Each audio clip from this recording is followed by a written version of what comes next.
And 5, 4, 3, 2, 1. We're back. We're live We're not going away. from Frisco, Texas. Yeah, Frisco, not Prosper. We're in enemy territory. Actually, I teach like 20 kids. Part of Prosper ISD is in Frisco, Yeah. so there's that. Yeah, no, we're in a completely undisclosed location.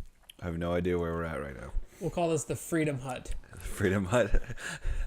Yeah, The musical dungeon. the musical dungeon. Yeah, the only thing in here is like a King 606 that I think it's from like 1982. What is a King 606? It's a beginner model trombone. But like King is an instrument maker. Okay. Yeah, Gotcha. so it's like the beginner model that you don't want your beginners to play on. So, Right.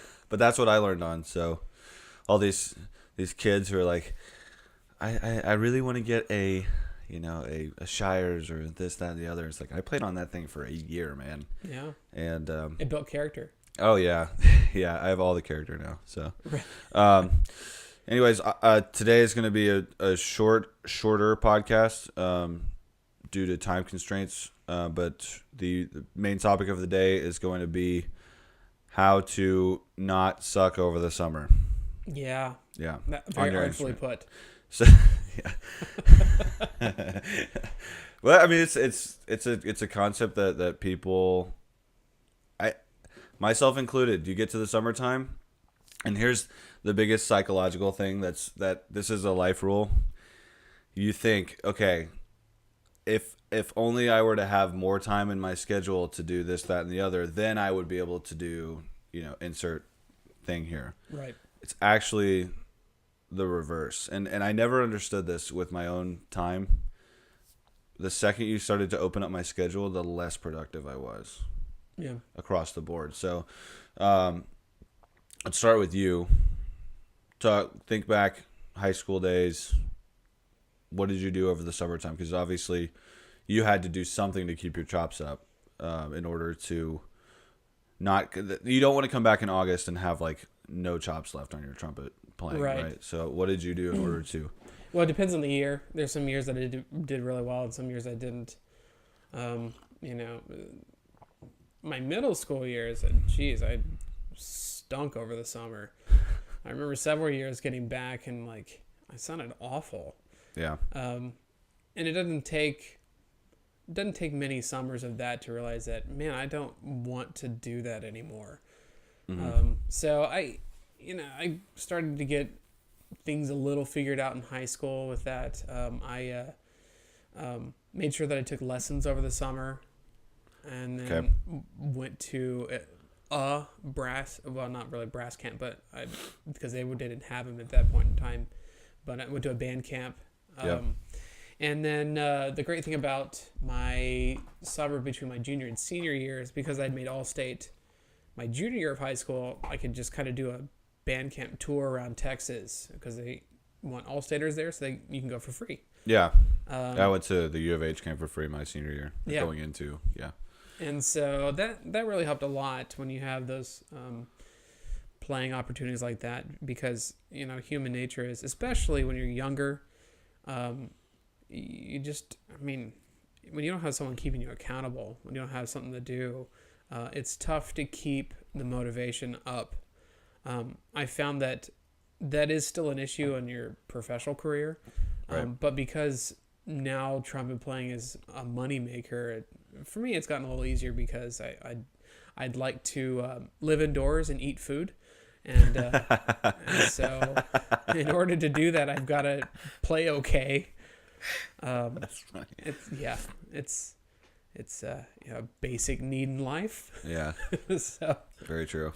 Yeah, I think that if we're going to talk about just what's different, so you graduated in the late 90s? I graduated from high school in 2000. Okay. So you were right around the Y2K. Do you remember that? Yeah. Just aside. So stupid. It's so dumb. It's just... For those of you who are younger that are listening, Y2K was this. Oh my gosh, this is so stupid.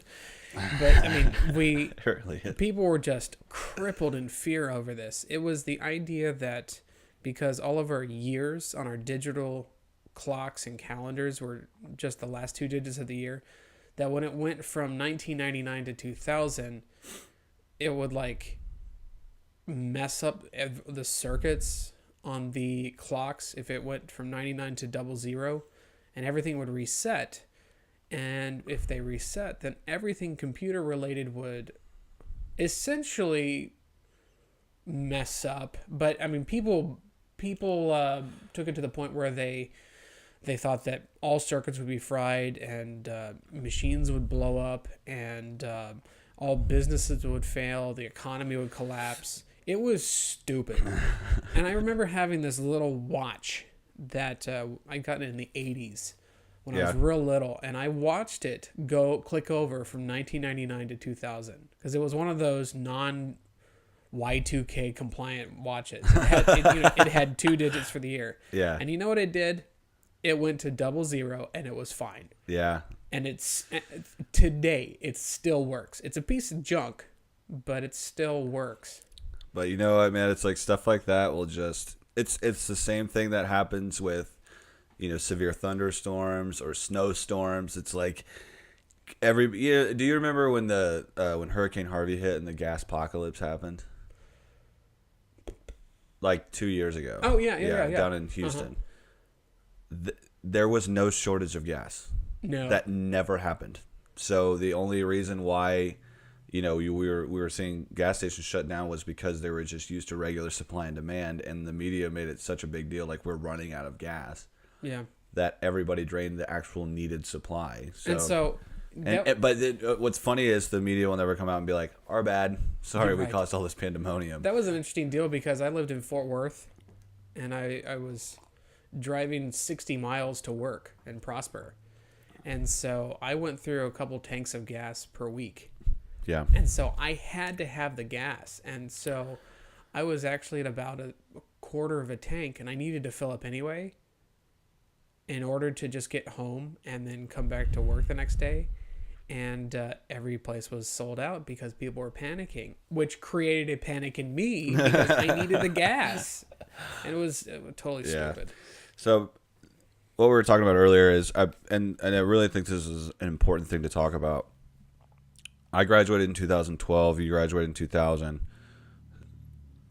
Things that didn't exist back in 2000. iPhones, Netflix, YouTube. Computers. Cars. Yeah. But seriously, these, online gaming was not a thing. A thing where you could create a username and compete against so-and-so and have all of your friends together competing against each other. Didn't exist. So when you got on a video game, you might have gotten on a game that has really, really poor graphics, and you just want to get off of it anyways because there are other things to do. And there's always been other things to do. But today and age, there are more things competing for your time than anything else, and that becomes such an issue over the summertime for a lot of kids because it's just like a dog with a ginormous food bowl. They literally don't know when to stop eating. They just will eat until they throw up. So it's like you with particularly, I'm talking to boys here. If you don't get your video game playing in control, you're not going to put the horn on your face. So I think with that understanding that times are different, you need to allocate your time and basically be prepared for the fact that you're going to have a lot of distractions, outside of even hanging out with friends or hanging out with family. Let's talk about ways that we can combat the laziness of practice. So you said taking private lessons, right, is a good way to do it. Right. I'm going to throw in the fact that I think if you're serious about your playing, which if you're serious about your playing or you're not serious about your playing, you probably are not listening to us right now. So if you're serious about your playing, you need to get a calendar, either on your phone or on an actual physical calendar, which is when I really started to organize my practice time. Late high school, early college, was I would actually map out. If I were to play video games, I would map out when I was allowed to do that. And you're basically parenting yourself, right? Which goes back to your point about being a middle schooler and how difficult it is to do that because, you just don't have those cognitive functions yet. But So I would keep a calendar, and I would have lists and goals of things that I'm working on. And then I actually got this advice from my private lessons teacher back in high school, and it's really really effective. He would just take the horn out of his case and put it either on his trombone stand or on his bed or something, so that every time he walked into his room or into his living room, he could just pick up the horn and play something. Which compounded over the summertime could literally be the thing that keeps you in shape. And I did that, and it really is. It's all psychological. Everything we're talking about here is psychological. So you seeing that the horn is already out and put together and ready to go, obviously less so for trumpet players. Y'all can just open up your case.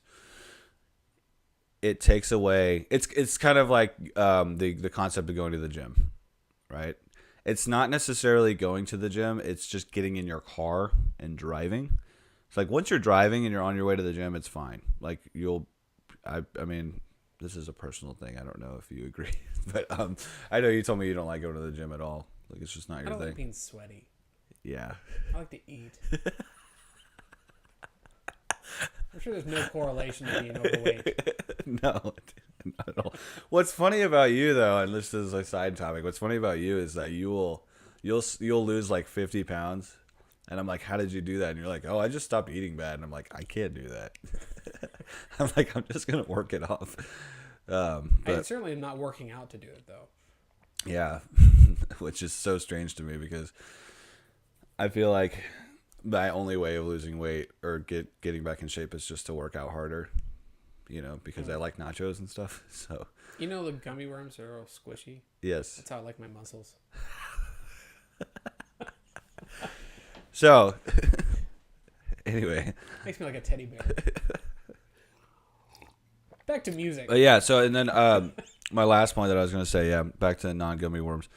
The last thing that I would do is attend anything that your section or whatever, particularly obviously if you're in high school, anything that you can do within your section, like sectionals, marching sectionals, get like in love with marching band, either as a drum major or as a section leader, as a marcher. Do something, because the more you can get that mouthpiece onto your face, the better. And then I guess I thought that was the last point. I just thought of something else.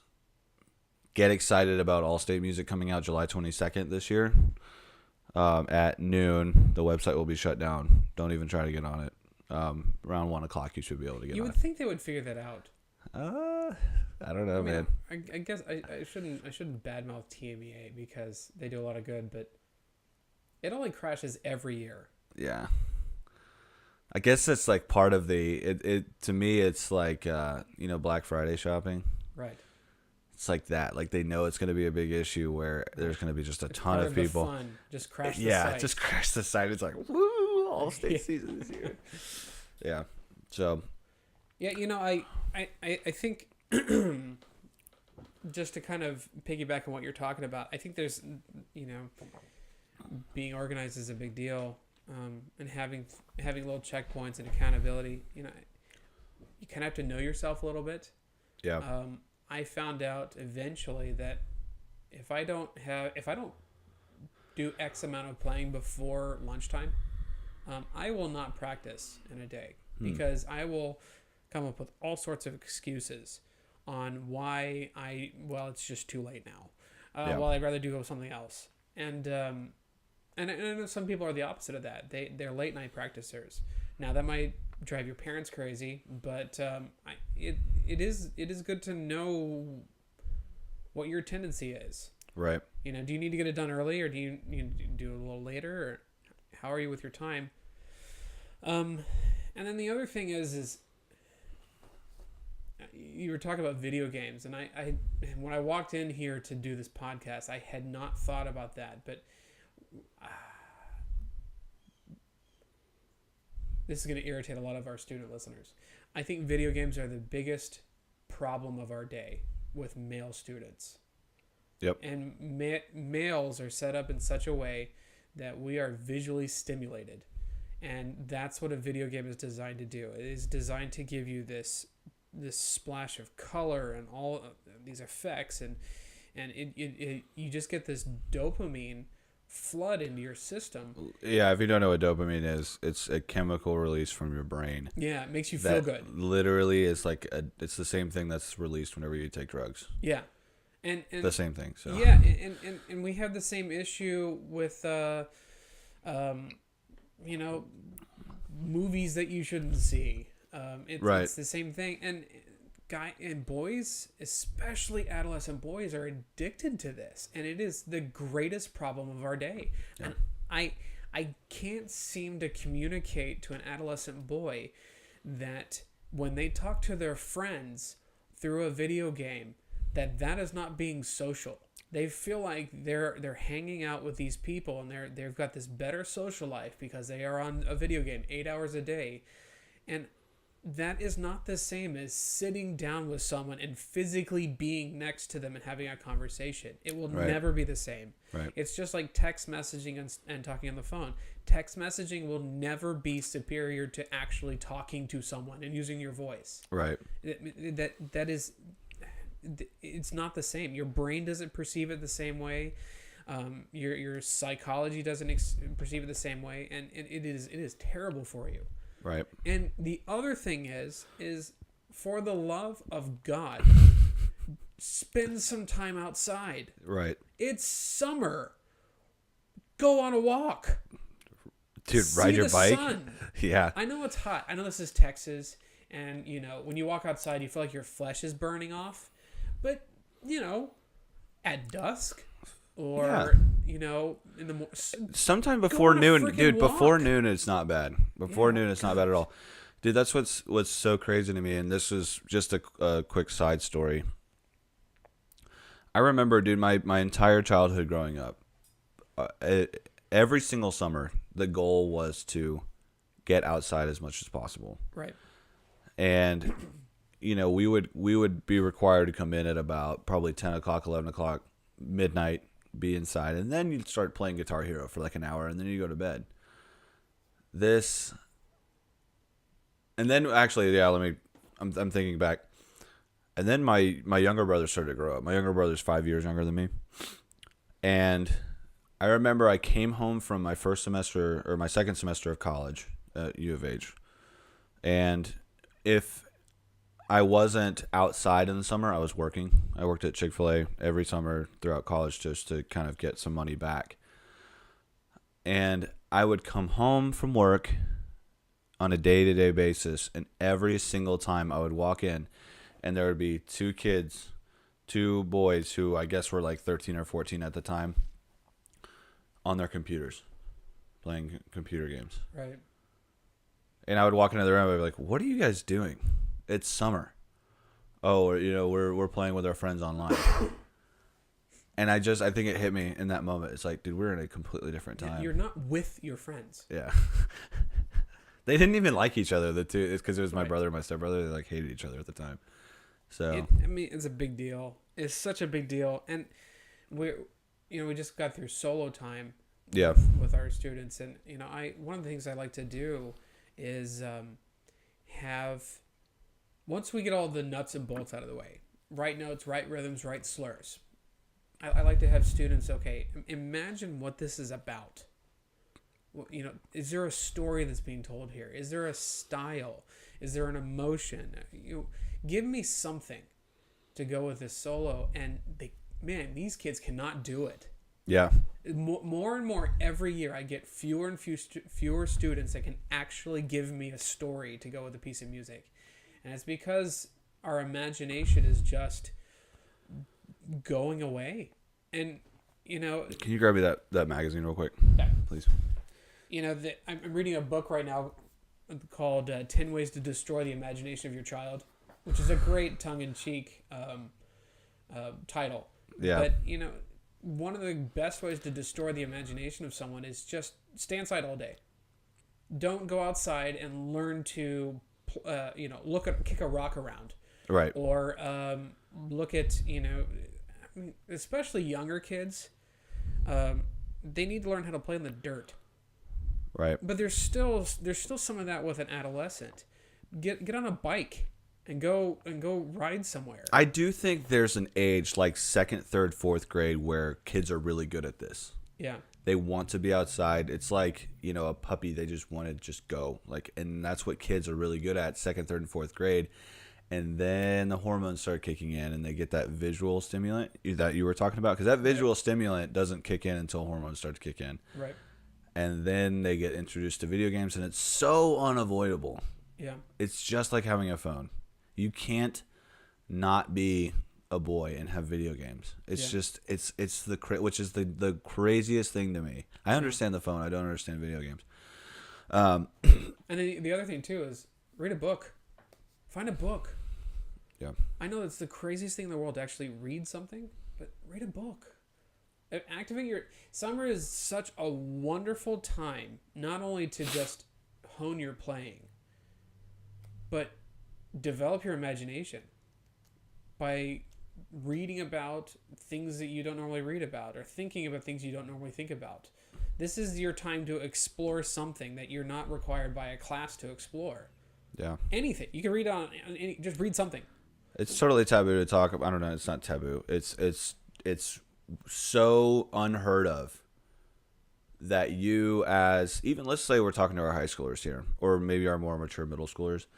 It's crazy for them because no one's ever told it to them before.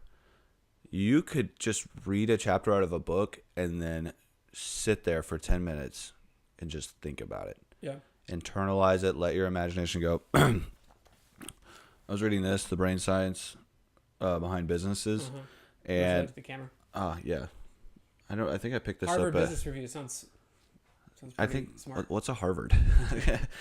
But no, they're talking about how one of the most important things you could do with your life and how to develop and grow your leadership is by letting your mind wander. Yeah. Like they will have at these like major corporations, they'll give you an hour and you have no assignments. You're not allowed to be on your phone. You're not allowed to, everybody has to put their phone up, but you're literally just required to sit there and think. I think they give you like a notepad. But they said some of the best ideas their corporations have ever come up with was during those hours. Yeah. Where they were, because there's a part of the brain that's only activated when you are quote unquote daydreaming. Right. That you can't access any other time. Yeah. Which is, it's like, oh, well, no one ever taught me this. It's like, well, the information's out there. You know how I found out? I got the magazine and I read it. So yeah. I tell you what, if any of our listeners want to try something that will change your life, and I would imagine we have very few that are actually going to do this. This summer, try this. Pick up the book Tom Sawyer. If you're a boy, there's probably a girl version, but I think girls can read Tom Sawyer. You get a lot out of it. Pick it up, read it if you haven't read it, if you haven't read it, and do that outdoors. Find a park that you can just walk to, go to a seat, and read a chapter. Mm-hmm. And then just sit there and just let your mind wander for a little bit, and then go about the rest of your day. And just try it. Try it. You're going to have to force yourself to do it for a little while. Yeah. Because you're not in the habit. But you're gonna start discovering things about yourself, and you're gonna have thoughts you've never had, and you're gonna be away from all the stupid distractions that we give to ourselves between TV and Netflix and video games and phones and all this. And by the way, put your phone on silent when you're reading. Just unplug for a moment each day. Yep. I talked about that in the first article that I wrote for our blog, how impossible it is to disconnect now. Mm-hmm. The problem is this is this dumbest thing that I really hope that 100 years from now we have like an entire part of our society that looks at what we're doing now and goes, man, that was a mess up. Like that was stupid what they were doing right there. Right. Where we act like we're becoming more connected because I have a Snapchat now. Right. You're not becoming more What connected. In the world? You got to be with someone to be connected with them. Right. And I'm gonna throw this out there because this is the thought that I always kind of think 20, 30, 40 years in the future in order to justify what I'm doing now or stop doing what I'm doing now, right? Like I don't want to become morbidly obese because I want to be able to, play ball with my kids. You only have one childhood. You only have one time in your life where your parents are paying your rent, your bills. I know most people take that for granted because they're not explained to it how much work it takes. Like if you own a mortgage, if you have a mortgage that's $400,000, $500,000, which I think is the average cost in Prosper, somewhere around there, the amount of work it takes to maintain that household is you don't even have any idea if you're a kid. And I'm not saying you have to have an idea. I think you need to appreciate it. You can only get rid of all your responsibilities as a kid going into high school. After that, just going into college, responsibilities start layering in really quickly. So what you're going to do is you're going to look back on your life, and I know this because there are people in my life who have told me this personally. They really, really genuinely regret never having had a childhood. Yeah. Right? Because they get it now. The problem is that, you start to develop your cognitive functions, and I'm sitting here explaining it to you like you need to do this because we were telling stories. This is always the funniest thing. We were telling stories around the campfire like 3 Thanksgivings ago. My dad has property out in Hawkins, Texas. We were around a big bonfire telling stories. And all the kids in the 90s who were born in the mid to early 90s were telling these crazy stories of like, oh man, there's this one time my buddy and I were and we just laughing it up, cutting it up. And the 2 kids who were born in the early 2000s, late 90s, nothing. No stories. Not a single one. Right. Because what story do you get? Yeah, there's this one time I was playing Fortnite with my best friend, and then we like killed somebody. Right. Cool. So, I think that's a good cutoff point for me. I don't know about you. You know the word amusement? Have you ever looked up the etymology of that? You probably haven't because you're not a nerd like I am. Not that level. To amuse. The word just the a, that prefix means non or not, and the word muse is really think or inspire. And so amusement is non-thinkment or non-inspiration. Yeah. I mean, how much amusement? I know this is not what I planned on talking about with this topic on how to be a better musician over the summer, but it's such a big deal. Yeah. It's such a big deal. Well, I think that, like as always, we're talking to a select audience, and other people will kind of, what do they say, poo-poo it away, like whatever, you know. Take it seriously, man. I really would, and this is not coming from somebody who I was practicing what I'm preaching now, and I'm so glad that I did, because I would not be the person that I am today if I had not had those experiences in middle school and high school, and kept up my practice time by doing all the things that we've talked about. And should you take like a little bit of a mental break from the grind? Sure. Yeah. Sure. But get back into it, It's, And practicing is just a little bit each day. Right. Good point. I don't think Ben nor I expect a kid to do 2 hours a day in the summer. No. Just do some every day. Yeah. Some. Yeah. Even if you want to play something where you like print it off the internet, you just play. Just don't be the kid that takes 3 months off their instrument, because that doesn't just affect you, that affects your entire section. And it's just, especially if you're in private lessons, dude, that's ridiculous. So, but anyway, I think I'm good to go. Are you good to go? Yeah. I mean, I guess the last thing is to promote the camp, right? Yeah. So we've got numbers coming in for the camp. A lot of them. I mean, we got a lot of trombone players and trumpet players, which is good. French horn players, if you're listening, go to the camp. Okay. We like to create a good balance. Obviously, in every brass chamber ensemble, we've got every instrument, so we want to keep the balance good. If you've got buddies that would potentially want to go, talk to them about it.